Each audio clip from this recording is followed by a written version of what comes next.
planet today. China is committed to pledging more than $100 billion for regional corridors, 6 I believe, which would connect China with Europe. And Sri Lanka is linked to that set of issues. So the 3 big questions for all of us today are: first, does the Belt and Road Initiative mean China will surpass or supplant the US in global aid leadership? Number 2, will the Belt and Road Initiative benefit small open economy like Sri Lanka with 20-odd million people? 3, what should this small open economy Sri Lanka with 20-odd million people do to maximize the benefits of the Belt and Road Initiative while mitigating the risks? And we have a terrific panel of people here to try to give us some wisdom, some insights, some lessons, and some reality checks. We have Dr. Wen Zha, who's Associate Professor from the China Foreign Affairs University. We have Dr. Amithendu Palit, who's Senior Research Fellow at the National University of Singapore Institute of South Asian Studies. We have Mr. Nihal Rodrigo, who's former ambassador of Sri Lanka to China and the UN. We have Jim Makabe, Chief Executive Officer of Standard Chartered Bank. And we have Mr. Vish Govindasamy, who's Group Managing Director, Sunshine Holdings. So the way we're going to do this is the 3 main speakers, when Amithendu and Mr. Rodrigo, will get about 10 to 12 minutes each. And if they save us time, we'll get to chat. And then Jim and Vish will speak for 4 or 5 minutes, and then we'll go into the chat. When, please? Can we get her presentation up, please? Thank you.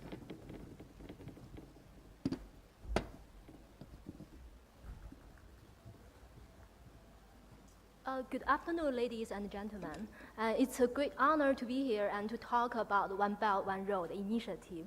And unlike many of our distinguished speakers, I'm not a policy advisor to the Chinese government.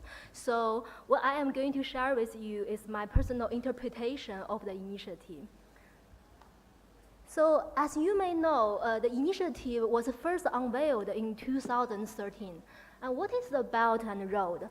And the Belt refers to the Silk Road economic belt, and the road refers to the 21st century Maritime Silk Road. And here is an official map of the initiative. And the red lines indicate the economic belt, and the blue lines the Maritime Silk Road.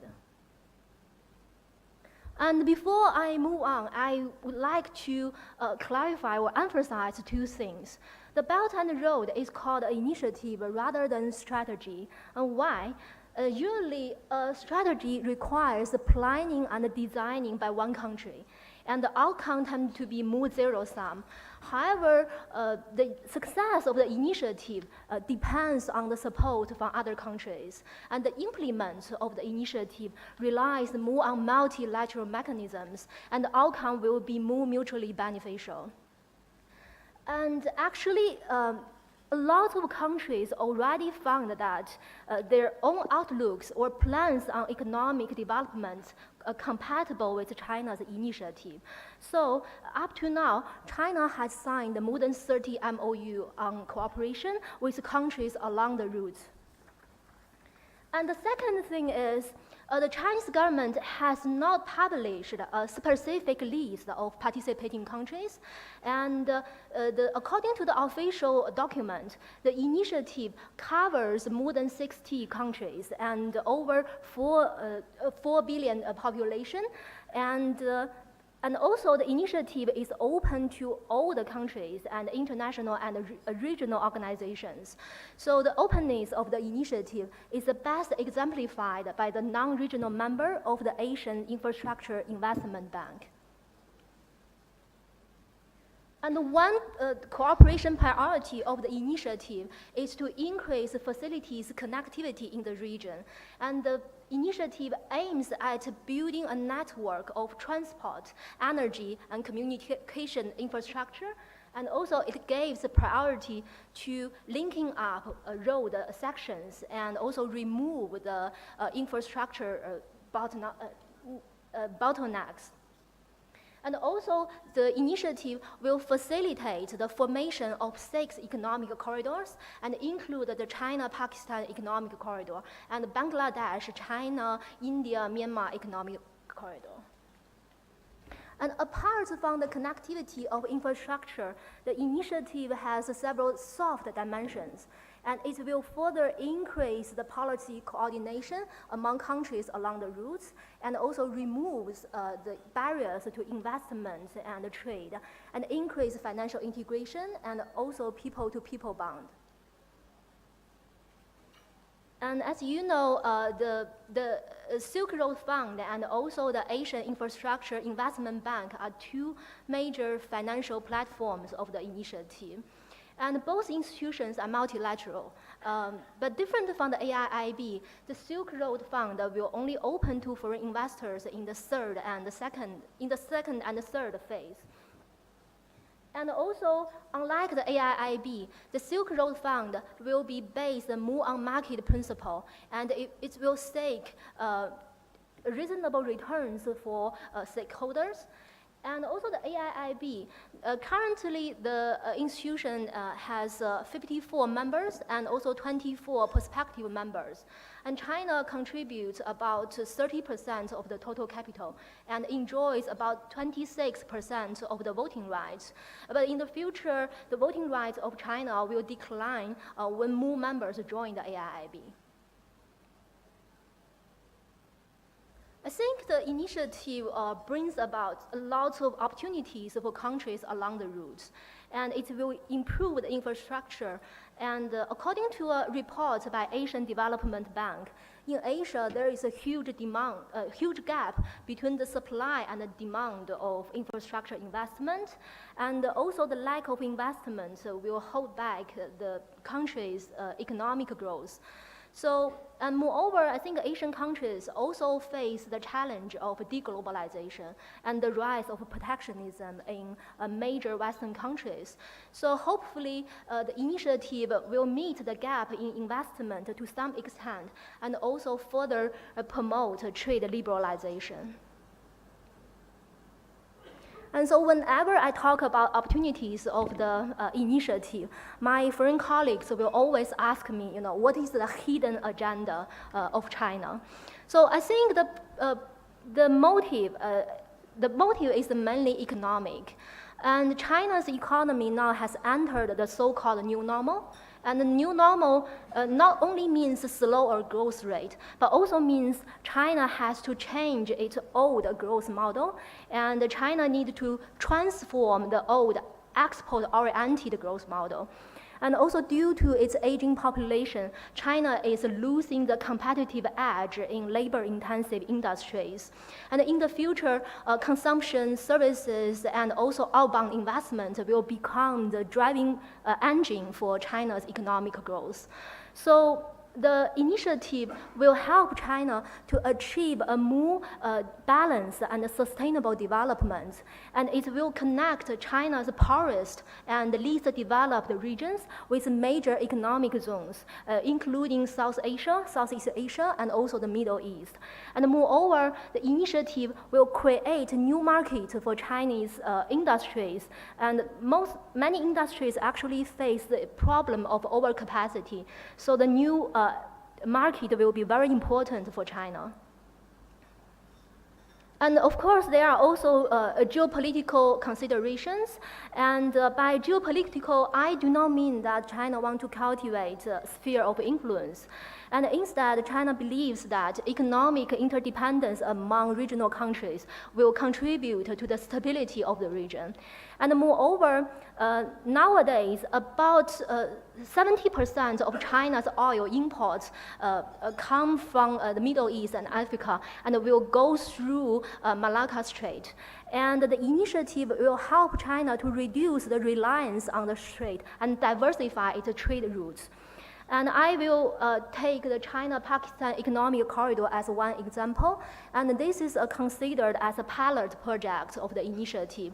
And China has committed about 57 billion US dollar to the project along the economic corridor. And this new economic corridor will shorten the maritime distance by 10,000 kilometers and help China to further ensure its energy security. And the initiative is not without risks. And first of all, I think there is a risk of increasing geopolitical rivalry between China and the major powers and other regional powers. Taking the US as one example, and many US scholars, they view the AIIB as a competitor to the IMF and also World Bank. And also they wonder whether the institutional competition or the competition for economic influence will lead to political or military confrontation. And some scholars even use the term Thucydides' trap to describe today's Sino-US relations. And this term means that the rising power will necessarily challenge the existing hegemon, and the structural conflicts between the rising power and the hegemon is not reconcilable. And also the neighboring countries of China also have some concerns. And some countries worry that over-dependence on China will give China leverage on other issues. And as you know, China still have a territorial dispute with some neighboring countries. And also most small and medium-sized states, they actually want to maintain a balance between China and other major powers. So, and the third risk is the political risks for Chinese capital. According to the Democracy Index, among the 65 countries along the Belt and Route, and there are only 2 full democracies, and about 22 flawed democracy and 17 hybrid regime. So that means a lot of countries are still in the process of political transition, and many governments are faced by a political crisis, such as ethnic riots, military coup, and also large-scale protests. So the massive crisis can also lead to a reorientation in foreign policy. So, but however, on the other hand, the construction of infrastructure usually requires a long time period. So, you know, the economic the domestic political crisis can cause economic losses for Chinese corporation. And also the failed economic cooperation can exert negative impacts on bilateral relations between China and the countries along the routes. Oh, sorry. So to counter those challenges, I think China needs more confidence building with major powers and also the regional powers. And also China needs to understand the mentality of small and medium states. And China should continue to stick to the non-intervention principle and do not intervene in the domestic affairs of other countries, and also rely more on multilateral mechanisms. For example, you know, diversifying the membership of AIIB will to some extent ease the concerns of small countries. And moreover, Chinese corporations and the Chinese governments should increase transparency of some cooperation projects, reveal more information to the public or to the media. And moreover, the Chinese corporations should give more economic opportunities to local companies and share the economic benefits with local societies. So this is the end of my talk. Thank you very much. Thank you, Wen, for that great presentation and sticking to the time. Amithendu, please, 12 minutes. Thank you.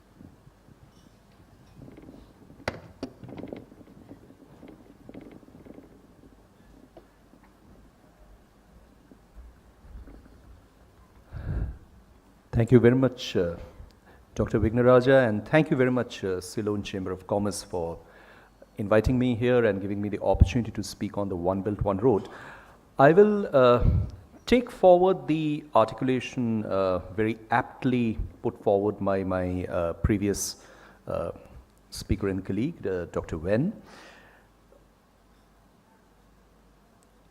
I think we probably first need to look at the fundamentals on the basis of which this One Belt, One Road construct has come up. It's essentially visualized as an economic corridor. And when we look at economic corridors, these are corridors that connect contiguous geographies that are adjacent to each other. There are connections that come up through road links, there are connections that come up through overbridges across land territories.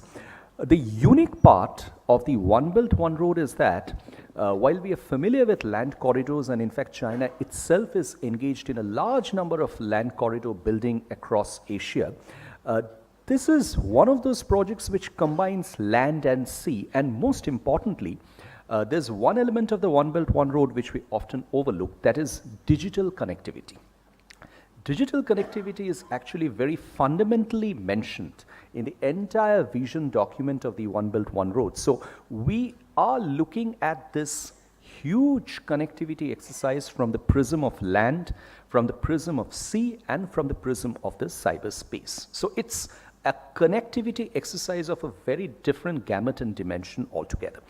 But if one tries to segregate these three components, then one comes to the conclusion, probably purely in terms of the space that it occupies. The maritime part of the One Belt, One Road is probably the most significant chunk of it, because the kind of maritime spaces it covers, and when showed that map in the beginning, and if you would have looked at carefully, you would have noticed that this includes East and South China Sea, covers the Pacific Ocean, Indian Ocean, Bay of Bengal, Arabian Sea, Mediterranean Sea, as well as the Persian Gulf. So you can kind of imagine the huge maritime space that is being enveloped by the One Belt, One Road. And this is where, purely in terms of its geographical positioning, South and Southeast Asia are at the core of this maritime geography.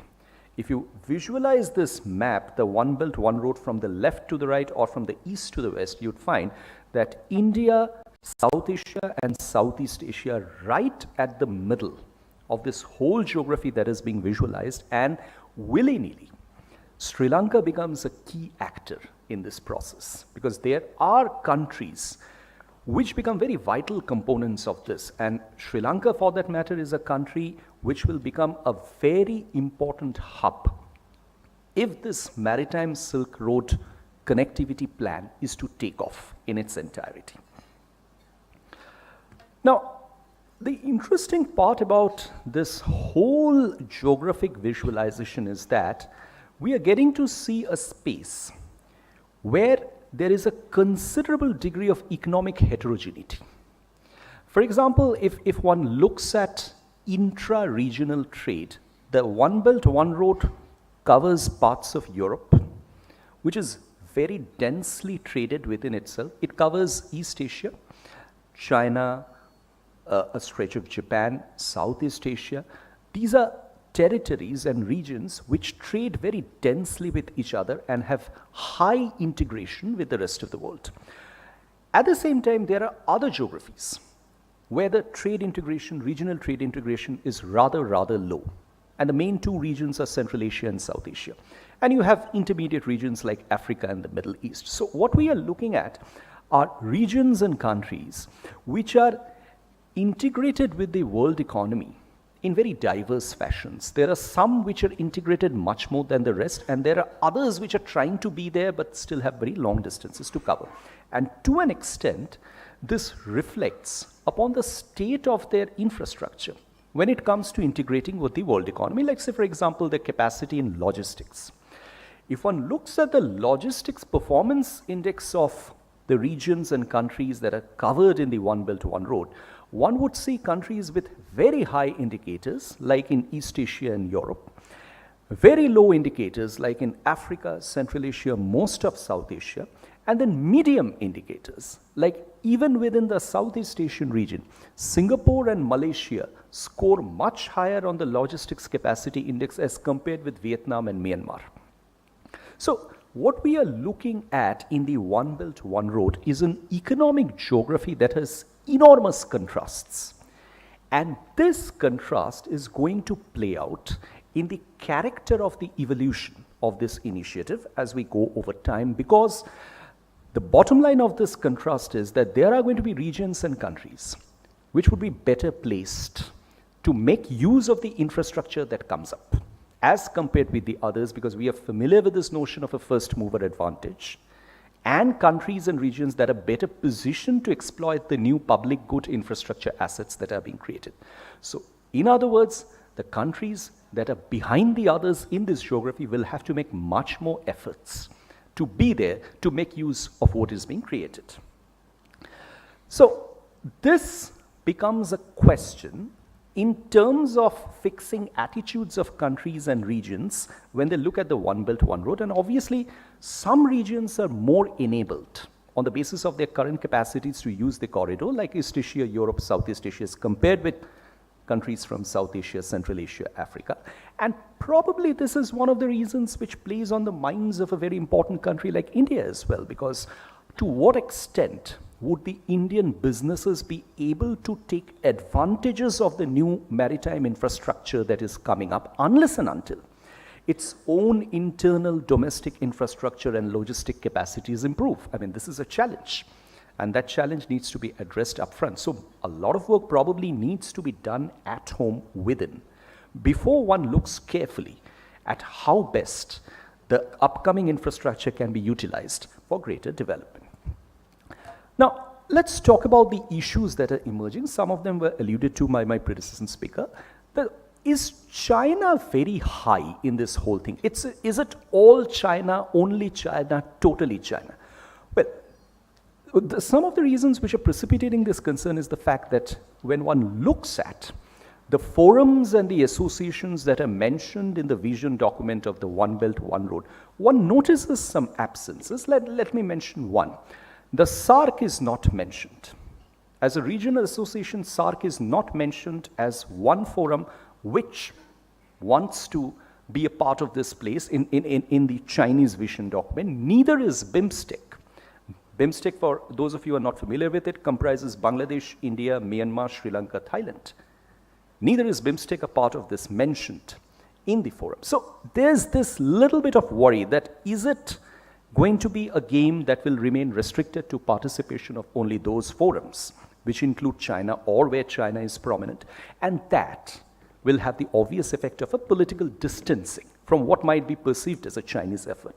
There are issues that will emerge with respect to management of trade rules, particularly the rules of origin, because this is going to come up in a part of the world where there are a plethora of trade agreements that are existing, including the main core of ASEAN and Southeast Asia, which has several FTAs running.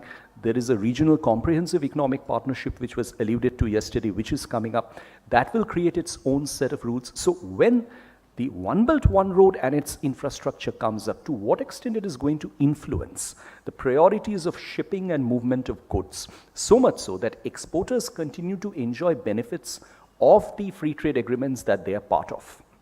Whether the One Belt, One Road will complicate or complement, I think that's the challenge which this has to take off.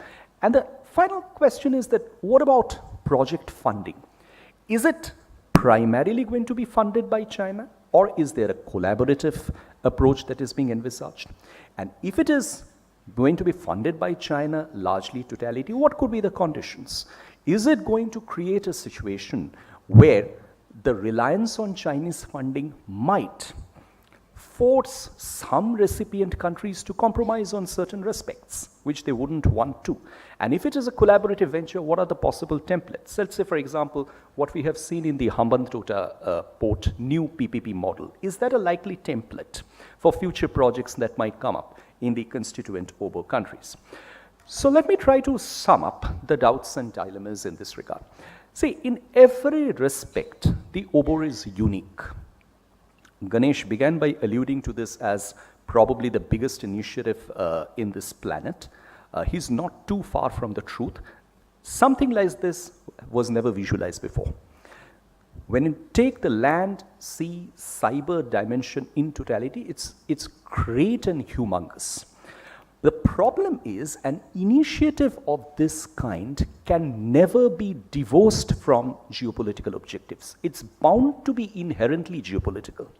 Because as a leader of the initiative, China will get access to resources and assets in the countries that it brings together into the plan. Separating that from purely economic motives is going to be very difficult, at least from a perceptional perspective. Now, one of the responses to this could be a counter-strategic response. There could be other countries which might want to get into the act and say that, well, we are not comfortable with this Chinese domination of infrastructure building in Asia, so let's think of other possibilities. There could be Asia-Africa Growth Corridor and similar initiatives coming up where India and Japan are playing a role along with Europe. But there is an even bigger concern. The Chinese economy right now is experiencing mounting levels of high public debt.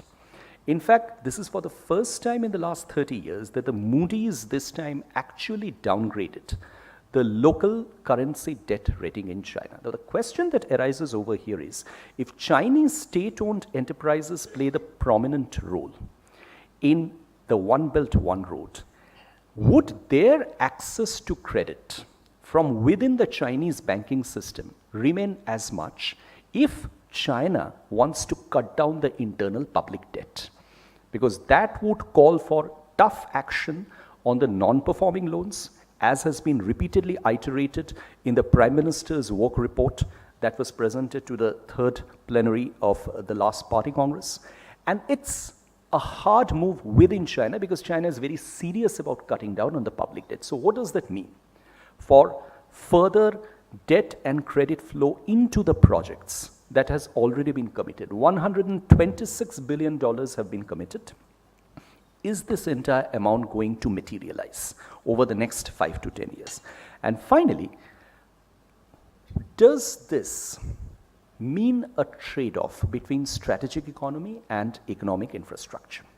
I think that is a question which I think Dr. Wen alluded to, that when it comes to small and middle income economies in particular, are they increasingly worried about the fact that reliance on Chinese funds, commitment to Chinese investments, which is without strings attached in most cases, would this mean that there has to be a necessary compromise on strategic autonomy, at least implicitly? Now, the point over here is that these are questions which don't have any immediate answers. These will become evident as we go ahead and as we look at the way this project shapes. But having said that, this is definitely an initiative which is going to fundamentally change not only the economic landscape of Asia and Europe, but also the geopolitical dimensions. Thank you very much. Thank you very much, Avitendu, for raising some of the interesting issues. Now, Mr. Ambassador Rodrigo will talk us from the Sri Lankan perspective. Thank you.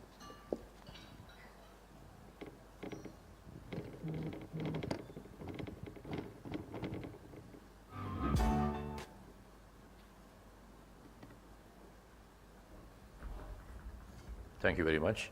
Don't get too alarmed because I carry this huge file with me. My memory is not all that good.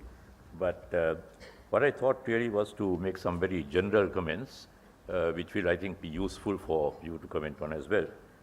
Now, the key features of China's coordinated initiative, that is the One Belt, One Road, OBOR, the Maritime Silk Route, the MSR, and the Asian Infrastructure Investment Bank, AIIB, has brought opportunities for mutual development. At the same time, it has provided certain economic benefits to the two countries with some degree of exploitation of some countries. And when I use the word exploitation, not in a malicious way, but by ignoring or leaving aside other countries who are that involved in that.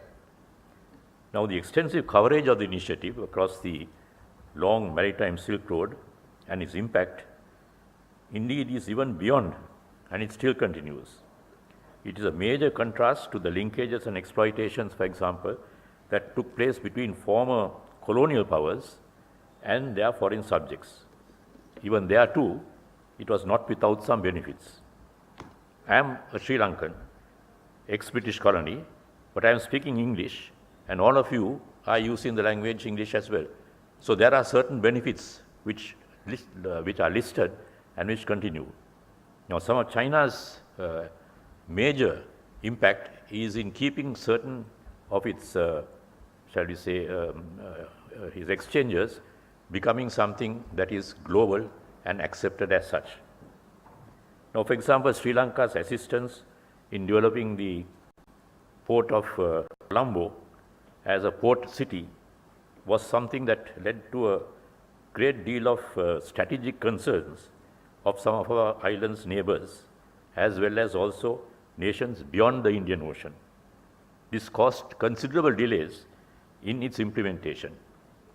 And as a slightly easier way of dealing with this whole question of linkages, we had the Hambantota project, which of course, though the Chinese supported, has not been able to do what it could do because of certain things. And I still remember talking to one of my Chinese colleagues in Beijing when I asked him, why on earth did you stop this? And they also said that when other ships come in through, whether it's a Japanese ship or whatever, going across there, if they stopped in Hambantota, and if somebody, the captain was not well, there was no medical support he could get. Or if there was some technical problem in their ship, there was no guy who was coming proficient enough to repair it.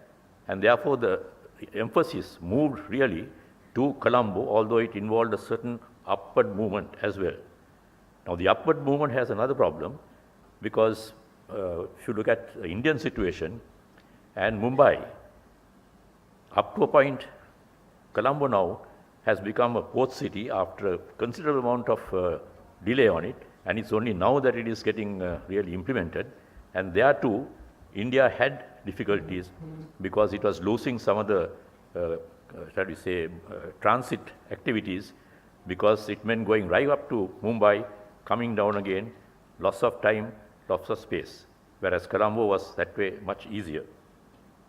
So basically, we are now finalizing the aspects of this whole question of Sri Lanka's port city of Colombo.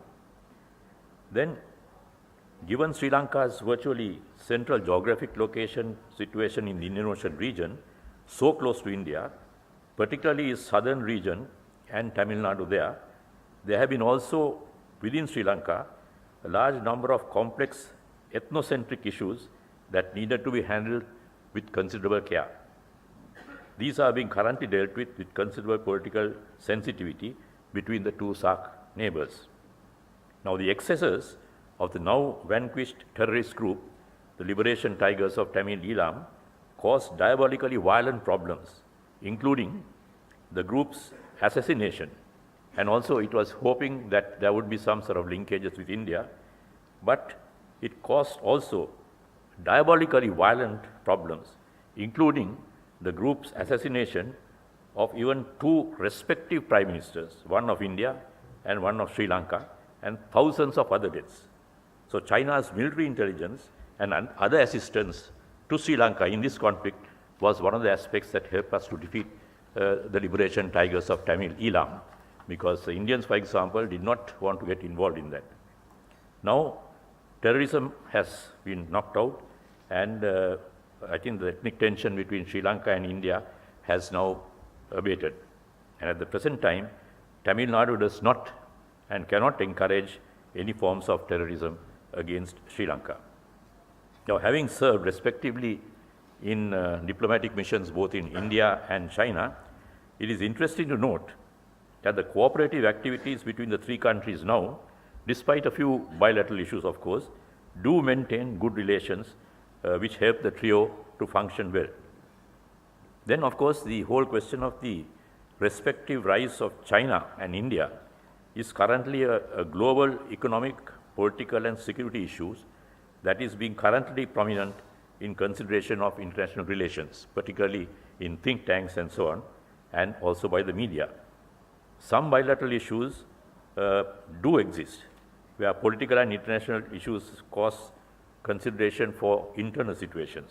However, no major bilateral issue of their direct strategic concern affect Sri Lanka. So security aspects affecting the island can be discussed at a bilateral level. Then, of course, in May of this year, Beijing hosted what was a sort of a meeting for a roundtable of Belt and Road Forum. And in this, a large number of countries participated. It was chaired by the president himself, Xi Jinping, but there was no Indian participation. There was no US participation. But virtually all the other countries, ranging from East European countries, etc., and also, most important, the UN, the World Bank, and the IMF all participated, basically accepting that this whole forum and this whole idea of linkages was something that needed to be worked out. So this is rather very interesting to see how this is still working.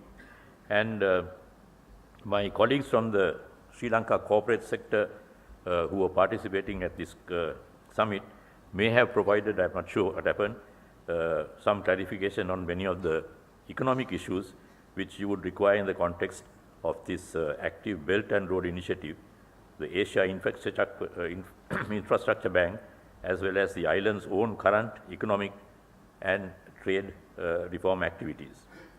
So beyond purely the domestic action, these would include external actions which are very important, such as tariff liberalization, development of favorable foreign preferential trading agreements, and technological advances in the manufacturing and agricultural sector.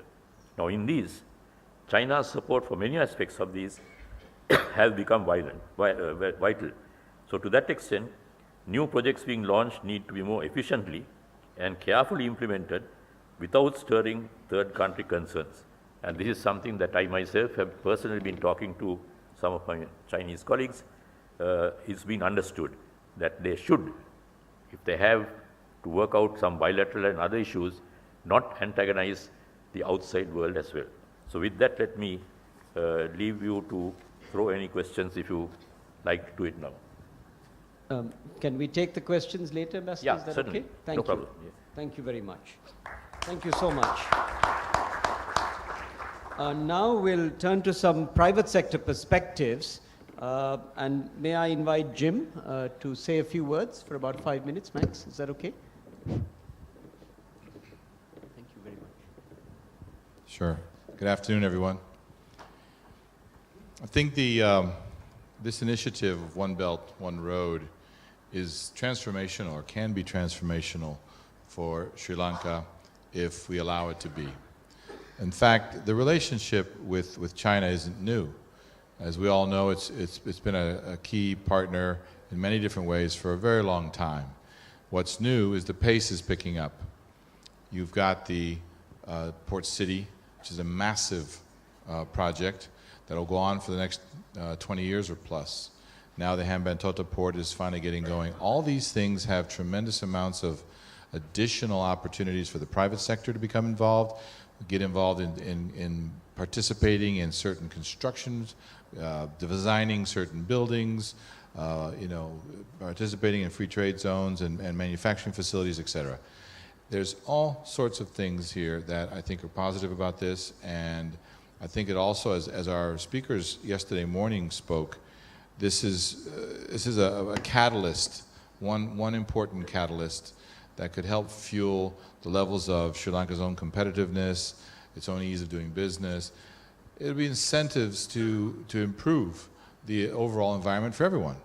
The domestic market, obviously the international market, we all know that exports are not trending up, and so this could be a catalyst to boost a significant amount of additional exports, not just to the key markets of the West, but back into the East, and produce and assemble and do things for different consumers. So I think that this initiative is a very important one, and particularly for Sri Lanka, who right now is in need of additional foreign direct investment. It's not able to fund as much government-to-government things anymore, so public-private partnerships are actually perfect for its continued growth and development. So I just see so many ways that this can play a very important role in the growth and development of Sri Lanka, in the growth and development of the reasons why we all have so much confidence and are so bullish on Sri Lanka's future. So I see this as an enabler. I see this as a catalyst. I see this as something that you should embrace, obviously, carefully and with your eyes wide open, all that sort of thing. But this is not new. Let's look at ways to bring in all the aspects of society, all the elements of policy making and good governance, and have this really push the growth and development of Sri Lanka and the realization of its true potential forward. I just think it's a wonderful opportunity. Thank you, Jim, and for saving us several minutes. Vish? Okay. Well then, Hey, can someone tell me what's the cricket match right now? Anybody know? Good afternoon, ladies and gentlemen. I am pretty much, speaking last. Everything that has to be said is already said, but I will comment basically on this OBOR initiative is going to go through. Unlike the TPP initiative that got politically derailed, I think the political will on China's part is very strong, and I think it will go through. And unlike our neighbors, I don't think we have a lot of choice on whether we are going to participate in this or not. I think we will have to participate. It brings lots of positives and negatives. We will have to be ready. I think my real question here is Sri Lanka ready to take part in this initiative? I think China has done its part by making the large investments already. From 2013, the initiative has started. You can see the type of investments China has made in Sri Lanka so that this initiative will go through.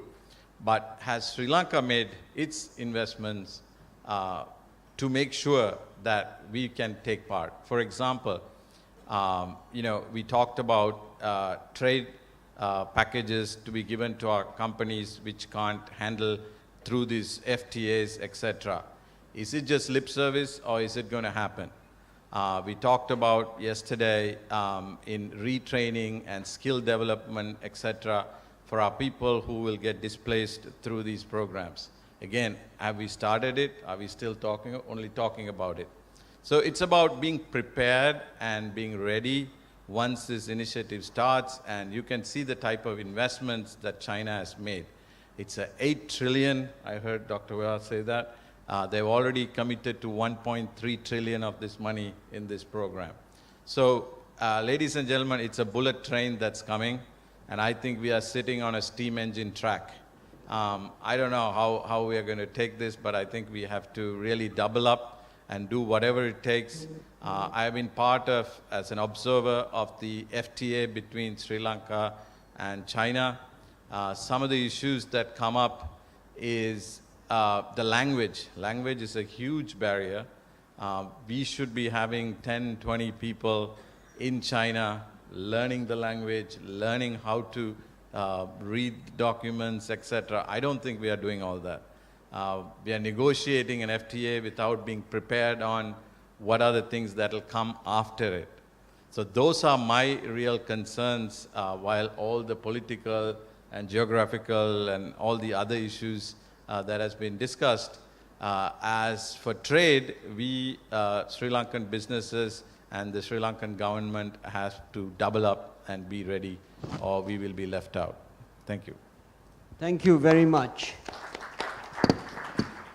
Now we get to the more exciting part, is to ask a few questions. And I'm going to try to ask things that have come from the floor and things that I think are of interest to the Sri Lankan audience as one reads the papers and listens to the chatter in Tamil, in Sinhalese, in English. So let me start with Wen. Does Sri Lanka's participation in the Belt and Road Initiative also mean a military presence of China in Sri Lanka? Please, Wen.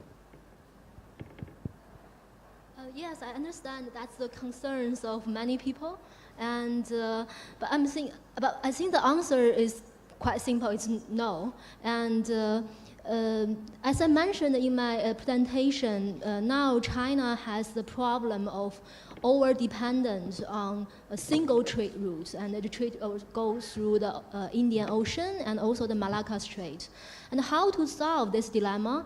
I think for great power, it has two options. One option is a military solution, and you can sign maybe defense treaty with countries along the routes, and you can build a military base. And the second option will be you build new ports and also new roads to diversify your trade routes. So in this sense, actually, I'm thinking the one-by-one road is a substitute to the military solution. So yeah, I hope that answers your question. Yeah. No, thank you. That's really nice. Now, Amithendu is Indian but also Singaporean. So I'm going to pose a question to him on his Indianness. So does India have anything like the One Belt, One Road? And what can India really offer Sri Lanka in terms of infrastructure? And should we bother? I think this is the first time I'm feeling uncomfortable over the fact that I am an Indian and I work in Singapore. But let me try to explain this in a slightly broader context. There's a very large amount of conversation that's being devoted internationally to the fact that India has probably been the only country that has formally opposed the One Belt, One Road.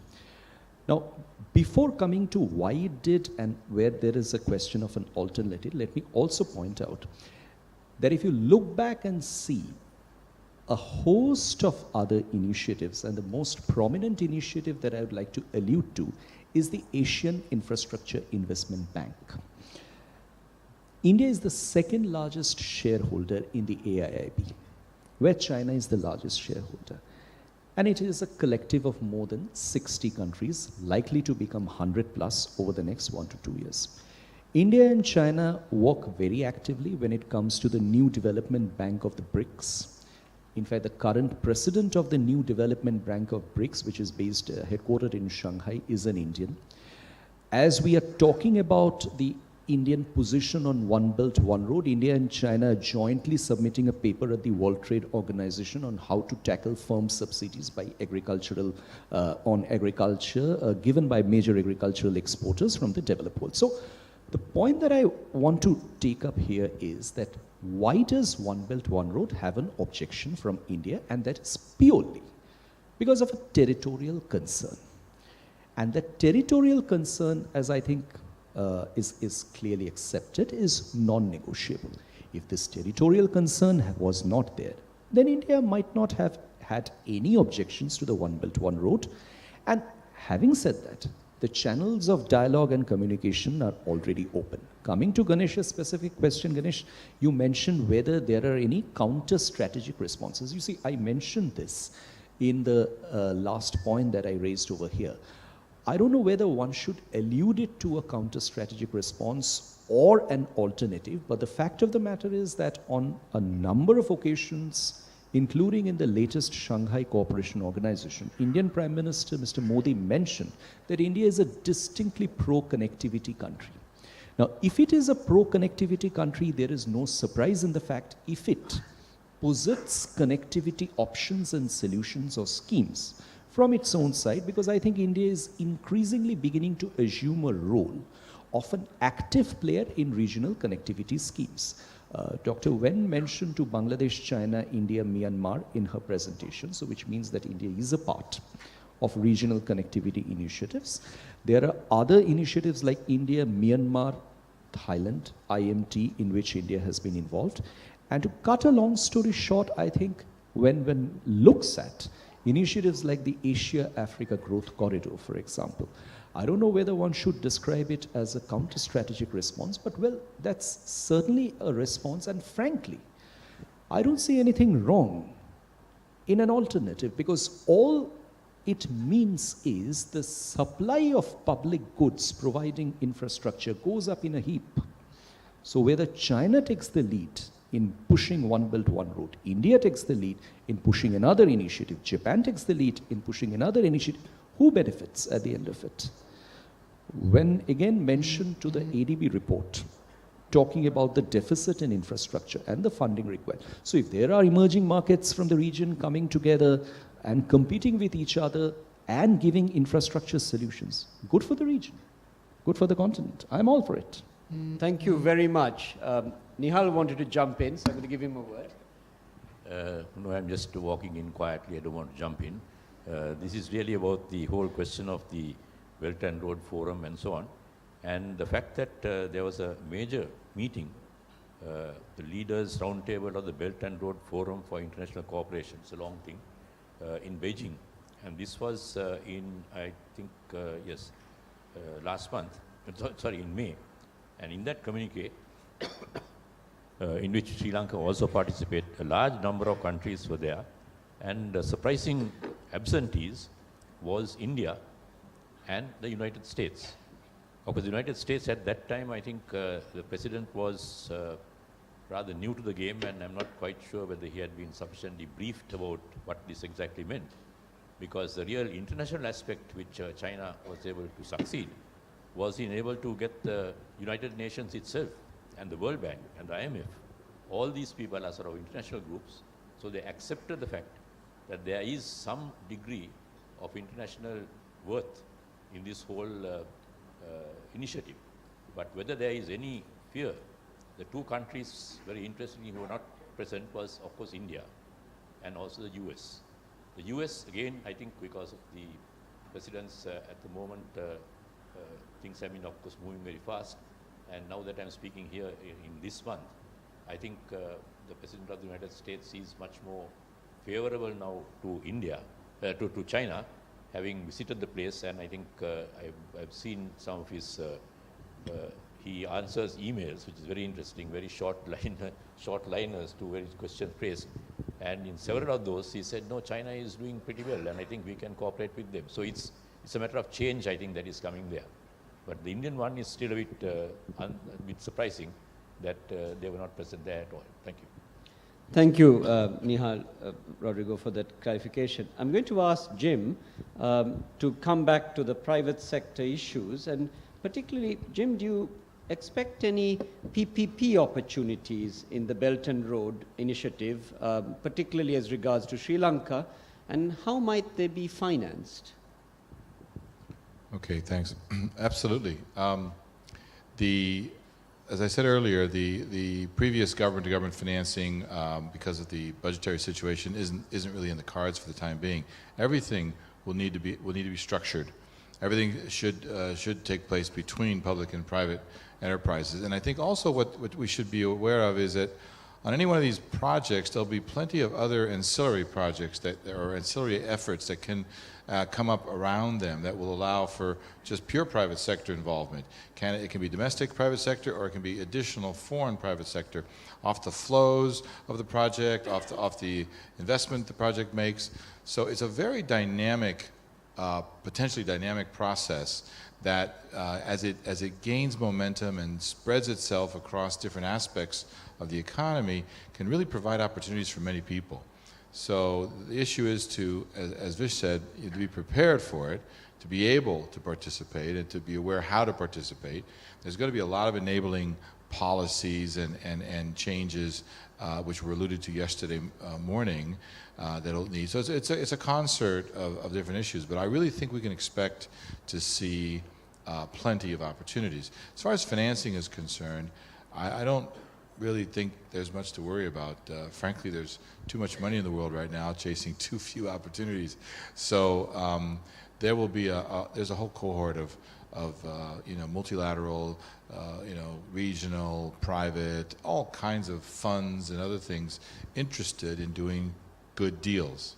So, and Sri Lanka is perceived favorably in that regard. So it just needs to put the conditions together.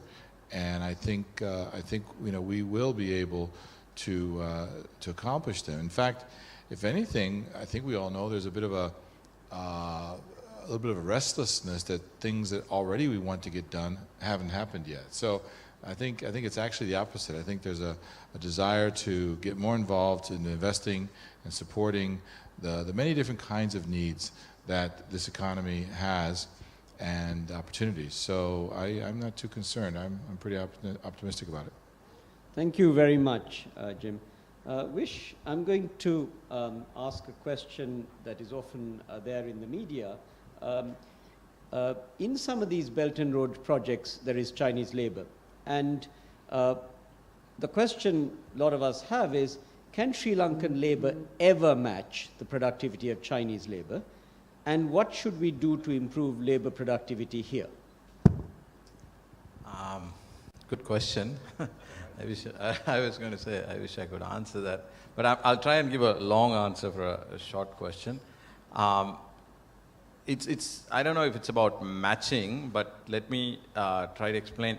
It's the same Sri Lankan labor. If you just look at the neighborhood that we have in the hospitality sector or in the financial services sector, when they go out of Sri Lanka, they outperform. There's no question about their productivity. Even when Dubai was building its tallest tower, there was enough Sri Lankan labor participating in that construction. So if there was a productivity issues, I don't think they would have survived there. I think it's a lot to do with the social, cultural, and maybe it's the island mentality that we have here, and maybe it's the tolerance that we have towards productivity. I think that's the reason that we, look at the number of holidays we enjoy. So where is the question of productivity? I think that's the issue. I don't think person to person, if we put two together at a different location, I'm sure our labor will outperform. But it's something that we have to address. It's something that if we don't, it's going to be a huge issue. So I hope I answered the question. Yeah, no, that's great. Sri Lankan labor can be good under certain conditions, absolutely. I'm going back to when. One of the other things we read a lot about is Belt and Road projects mean more debt for a country like Sri Lanka and means more Chinese labor because they're all turnkey and it's a very simple thing. You just sign and everything happens. It happens within the timeline, it happens quickly. Does it mean more debt and does it mean more Chinese labor? I will answer the labor question first. And I think for Chinese corporation to bring in more Chinese employees to Sri Lanka definitely means higher costs. And so if Sri Lanka is able to offer more skilled worker, and I think the Chinese corporation will be happy to employ the Sri Lanka employees. And another on the debt, I'm not an economist, but before I came to Sri Lanka, I read a very interesting comment, and that author compared Hambantota port to Shenzhen. Shenzhen is a city, a major city in China, and also a special economic zone in China. And this is the first city that opened to the foreign investors, and now it turns out to be a huge economic success. But now in Shenzhen, I think nobody is, because it's so successful, so nobody is talking about how much the Shenzhen government spent in infrastructure or the debt issue. And another thing I want to emphasize is I think China has the capital and also the expertise to build infrastructure. That's good for Sri Lanka. But another thing is good infrastructure is only a necessary condition for economic success. It is not a sufficient condition. So for Sri Lanka, and if you want Hambantota port or the Colombo port city to be a huge success, and you need other conditions, such as maybe more stable policy or more favorable terms for foreign investors and more investment on education. So for me, an ideal situation will be China has this Belt and Road initiative, and also Sri Lanka also has a long-term view on the economic development model or plan. So Sri Lanka can link its own plan to to China's initiative, and then Sri Lanka can also make a better judgment on whether the projects that China offer is what you want, and so that we can achieve a win-win situation. And I also want to say a few words on the autonomy issue of small and medium-sized country. I think that's also a concern of many Sri Lankans, and I think I will take Thailand as one example, and Thailand is also a medium-sized country. I think nowadays both China and Japan are building high-speed rail in Thailand. And this competition actually benefits Thailand. And also, as I'm thinking, China's entering into the game actually offers Sri Lanka more choices and also the counterweight which Sri Lanka can use to deal with other major powers such as US, India, and Japan, EU, and you can try to make better deals with other countries. And Thailand is taking advantage of the competition between China and Japan to acquire loans from China with lower interest rates. So I think that will be a model or template for Sri Lanka. Thank you. Thank you. On that point, I will ask Amithendu now to put on his Singaporean hat. How is Singapore planning to take advantage of the Belt and Road? And what is the key lesson for Sri Lanka when you look at Singapore's activism towards the Belt and Road? The first point is, I think that Singapore is one of those countries of the world which is not only small, but it has tried to capitalize on the fact that it is small by being extremely outward oriented. And this is evident from the fact that it has a trade GDP ratio which is more than 450%. The size of its trade is actually more than 450% of its GDP. Now, this means that under no circumstances, and as we have seen from a couple of conversations that we have had in the summit earlier, Singapore has also been extremely active when it comes to free trade agreements and regional trade agreements. So there's no way Singapore would have stayed away from the kind of a grand connectivity plan that the One Belt, One Road is. Let me just allude to the not to the issues, but to the evolution that might happen in this respect. Again, if we go back to the maritime geography, there were two countries which were major transshipment hubs till some time ago in this whole geography. One was Singapore, the other was Dubai. Colombo has now come up as a major transshipment hub. Now, this obviously means that the quality and the speed with which goods move across the region and across this entire geography is going to hasten. It's going to make a major difference to the abilities of countries like Singapore, locations like Dubai, to handle traffic. And I think the only way these countries and locations can be a part of the game is to participate as actively as they can in the upcoming infrastructure. And Singapore has the advantage of having had excellent ports and airports, which routinely get ranked among the first 2 or 3 across the world. So I think Singapore is looking at this as the next stage for A, upgrading its own infrastructure capacities, and B, also as a prominent investor and a stakeholder, because it's already in conversation on the Belt and Road opportunities that are coming up in different parts of the geography. And I won't be surprised if down the line, we actually see Singaporean companies playing a very prominent role in the projects that take shape through this architecture. Thank you. I'd like to ask Ambassador Rodrigo a question from his deep experience of dealing with China. Ambassador, people say working with Chinese officials is very difficult. They ask too many things. It's complicated. What insights can you offer Sri Lankan business from your dealings with Chinese officials at a high level, at a middle level, please?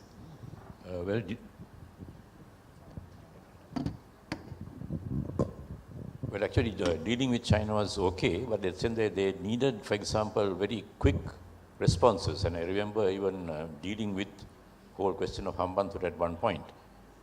They would ask me when I was in Beijing, okay, now what's this? And then by the time I get back to Colombo and come back with a reply, they were sort of got tired of the whole thing.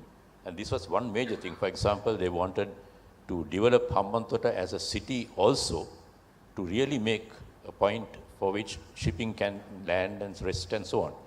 And as I mentioned in my words earlier also, the advantages that Colombo provides, Hambantota was not able to do. But Hambantota is still kept as a port that is going to be helped by China. But I think they have now discovered that Colombo is more helpful in that sense because of the infrastructure and so on it provides. It was delayed a bit because there was a fear at the same time by India that Colombo developing as a port might be not very advantageous to Mumbai and so on purely in an economic sense, and up to a point politically as well. And this is one difficulty we had, and even now, the Colombo port is only now going to get down to the actual details.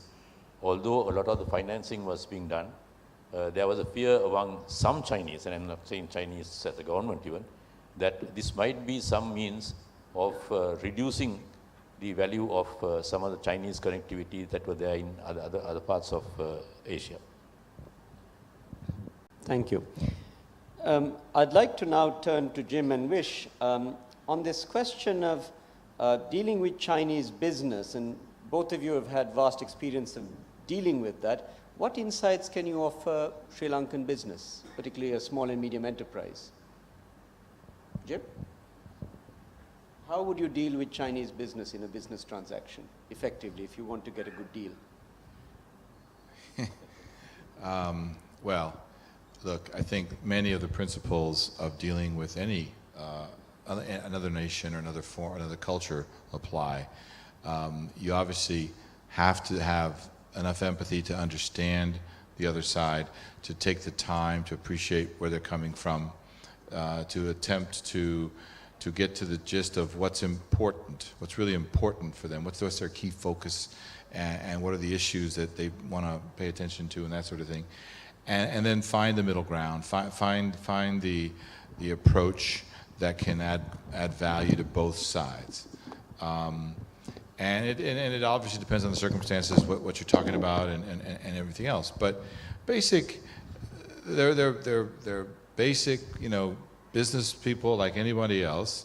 And the larger the company, typically the more experienced, the smaller perhaps less. So your approach is gonna have to vary. And depending on your own international experience or your own expertise and what it is you're trying to accomplish. Especially, I think this is true when you start looking into joint ventures, and that's frankly probably a big piece of the future. It's going to be partnerships. And the success of partnerships is oftentimes not about the money, it's not even maybe about the technology, but it's about the way you go about doing things and the amount of attention and respect and everything else. So it's not easy. Each situation will be different, but if it's important, you will need to understand, learn, and hopefully there'll be a reciprocal reaction on the other side. You want to add something? Yep. And I think Sri Lankans now in some form or other, we are interacting with Chinese businesses. And I think it's a learning curve. It's about understanding and building those relationships. They're no different from any other businesses in the other parts of the world. But like Ambassador said, they're in a hurry, they're in a rush. They need to know answers. They come back very quickly. We need to respond within time. And, their supply chains are very much tuned. We need to be ready to take on that type of situations. So it's about understanding, trusting, learning, understanding their culture, etc. Very important parts in doing business with China. Thank you. Ambassador? Just a point tied up with that and the whole question of Colombo, Hambantota and so on was going back a little into the past. Before China became a sort of a major economic concern, its political strength. And this goes back to 1970s when Sri Lanka was going to host the non-aligned summit in Colombo. And we were not particularly well off financially to prepare the sort of infrastructure required, basically even a better airport to take in people coming in, and most important, the conference. And in that situation, the Chinese jumped everybody else and helped us to build, literally a whole lot of it, the Bandaranaike Center for International Relations. So the BMICH became actually what made possible Sri Lanka to host the non-aligned summit in 1976. And that had a major point because it's also tied up with the political aspect that the Bandaranaikas were also some of the earliest people who really saw the value of China. And to that extent, they wanted also even the title to be as Bandaranaike Center for International Relations or whatever it is. And this was another aspect which was very important, more political at that stage. But I think that was a major theme because they also then became observers in the non-aligned movement, which is very interesting because since then, they have been having many discussions with Sri Lanka and others who are in the non-aligned movement on particular international issues and how they could cooperate without getting too entangled in the politics of any particular situation. And I think that is where, in the case of Sri Lanka, they seem to sort of feel that the location and so on would help them.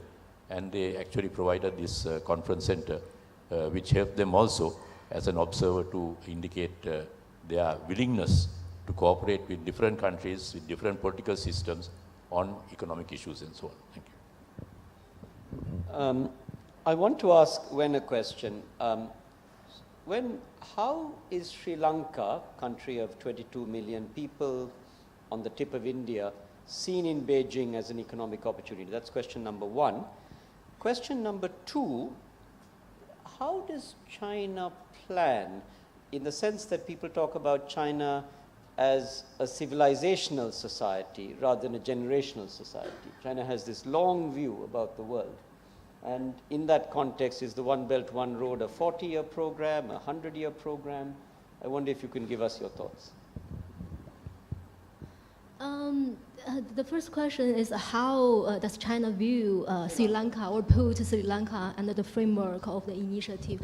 I think as many speakers already mentioned, Sri Lanka enjoyed a very important position, geopolitical position. I think Sri Lanka is a very important hub along the routes of the Silk Road and along the Belt and Road, and also the Colombo port city, and is also a pilot project of the initiative. So in this sense, Sri Lanka is very important for China. And I think for the second question, I think it's the initiative is really a long-term outlook, and actually, the thing, what I want to say is, actually before the initiative, and there is already the trend. I mean, China's corporation, they are going outside China and to invest all over the world. So maybe in the future, we will have new names for maybe different plans, but the trend will be, last for decades. Yeah. Thank you. Thank you. Nihal, I wonder if you can tell us how Sri Lanka is seen in Beijing. This is the other point that when I was going back into this whole question of assisting the BMICH and so on, we can also go into the history of Sri Lanka and the number of Chinese in the past, like Cheng He, Fashion, who were coming into China. Now, for example, even Buddhism and Fashion and the whole role that was played is something that is very interesting. And though I myself am a Christian married to a Buddhist, it was very interesting that when I was in Beijing, we also organized the first World Buddhist Congress in Sri Lanka, because it was something that the Chinese felt that although they were a communist country, that should not be used as something that is sort of tying them up, and that they were open enough to see the value of these. So this was a rather interesting aspect, the non-political aspect that China has had with Sri Lanka. And the economic aspect is only sort of now being developed because of the linkages and so on. But it was rather interesting that these old historical figures like Fashion and so on, and the interest in Buddhism which they had, and this first World Buddhist Congress on Buddhism. So that was interesting. They wanted to show that they are much more than purely an economic or military power, but something that would also like to build up on friendship and so on. Thank you. Sadly, all good things come to an end. So in the time we have left, I'm going to ask each of the speakers to take 30 seconds to tell us one actionable point that either Sri Lankan business or the Sri Lankan government should do so that we benefit from China's One Belt, One Road initiative, and we are somehow important to that rather than being left behind along a big initiative that may occur. I wonder if we start with that side. Vish, you first.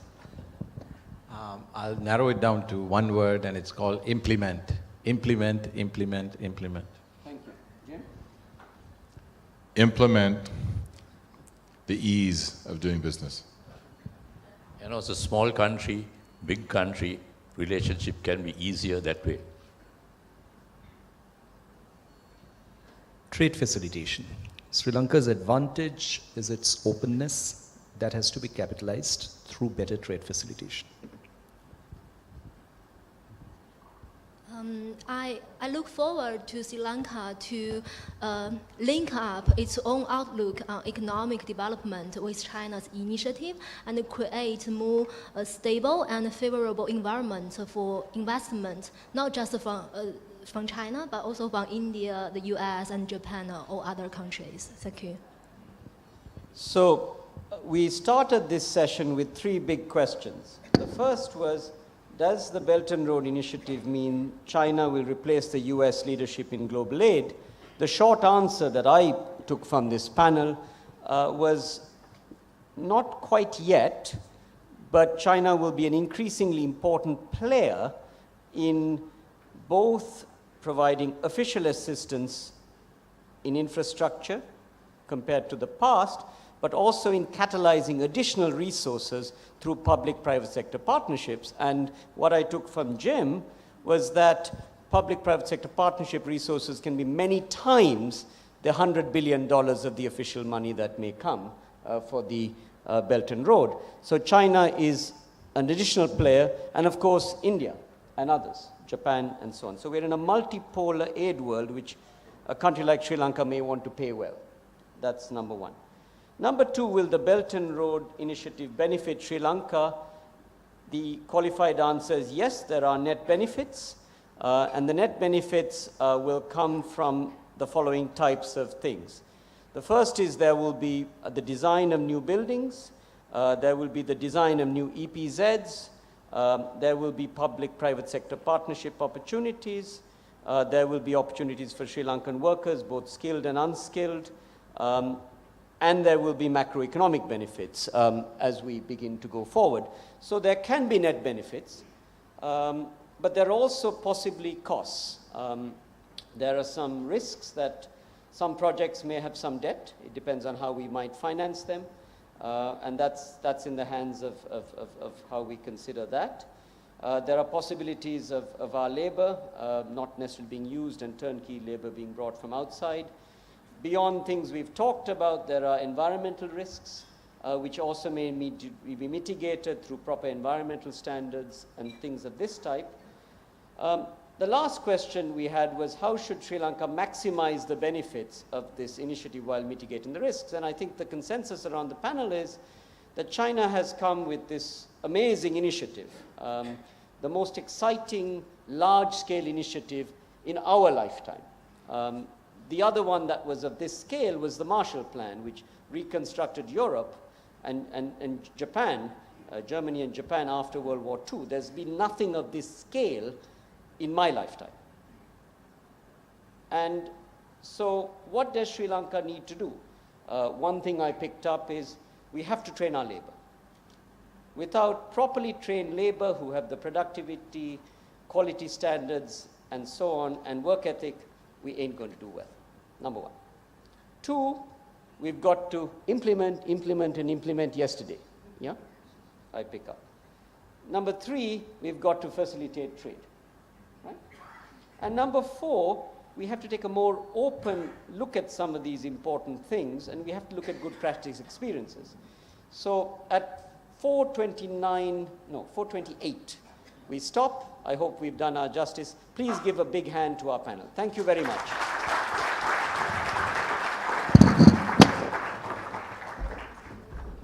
Ladies and gentlemen, kindly remain in your seats as we will be continuing with the final session of the Sri Lanka Economic Summit. Thank you.